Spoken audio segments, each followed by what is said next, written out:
I'm Jeannie, and I'm here from Jimmy Bean's Wool, and I wanted to teach you how to seam two garter stitch pieces together today with mattress stitch. It's a real nice, wonderful way to make an invisible join or an invisible seam. It's really very simple, and these are two horizontal garter stitch pieces. And there is a technique to put together a horizontal and vertical piece, but that's for another video. So now that we're zoomed in, I've done my swatches in white, and I've got a nice pretty burgundy here that hopefully you'll be able to see how I'm doing this. You have your cast on or cast off edges meeting here in the center. As you can see, I've got this going here, and you want to join your yarn however you would join your yarn on your corner. There's a good figure 8 method you can look up that's really simple. I also did a video about that in one of my other mattress stitch videos, so you can do this. But with garter stitch, basically what you're doing is a duplicate purl stitch. You want to go in one edge, so here is your cast off edge right here, and you want to go in, be sure you're in one stitch row in from that. You don't want to use your cast off edge because that's not garter stitch, and the idea is that we're creating an invisible seam here for our garter piece. And the only reason, of course, I'm using the contrasting yarn is so you can see the stitches. So I've done a couple here and I've come through, and now I'm going to go up and around this purl bump or garter bump. So we go down from there with our tapestry needle. Okay, and we pull that snug, and you can see that's following the same stitch pattern as that purl bump. So we've gone over the top of that. Now when we get to the other side, how did the chicken get to the other side? How did the stitch get to the other side? We have to follow this purl bump on the other side. So we go back into the original stitch. So every other stitch you alternate and go back into the same stitch to make sure you're maintaining that purl going over the top of that purl bump. So you can see there we've done 2 stitches. Now we're going over the top of this purl stitch here. So we go over and down through the top of the stitch with our yarn, and trust me, this really does not make a bulky seam. It's a beautiful seam.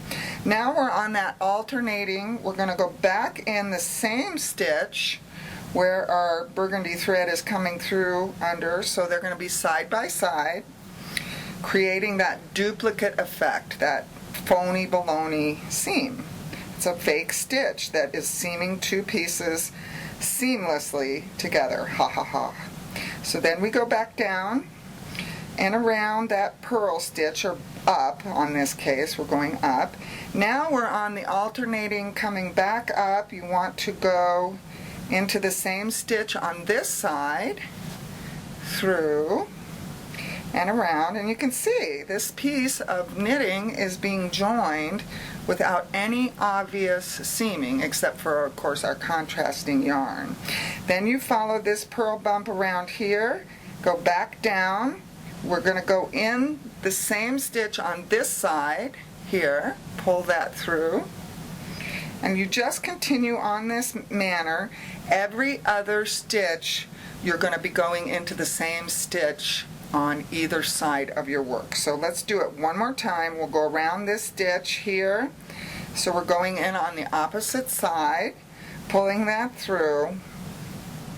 Now we're over on this side, and we want to make sure our yarn comes up and over this bump over here.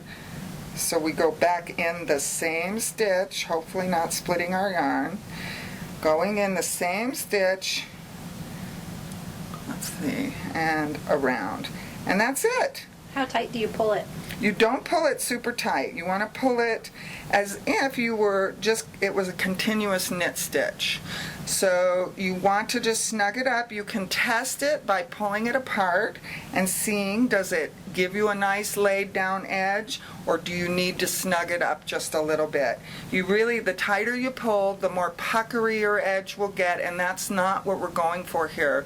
We're going for an invisible seam.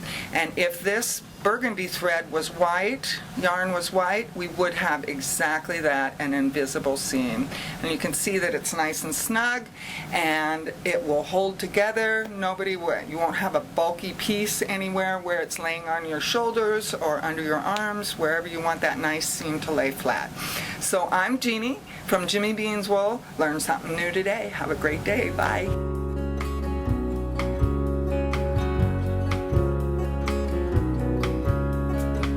Thunder rumbles on this American summer night. There's kids on the corner, stuck in a switchblade fight. And the rock and roll bands play for the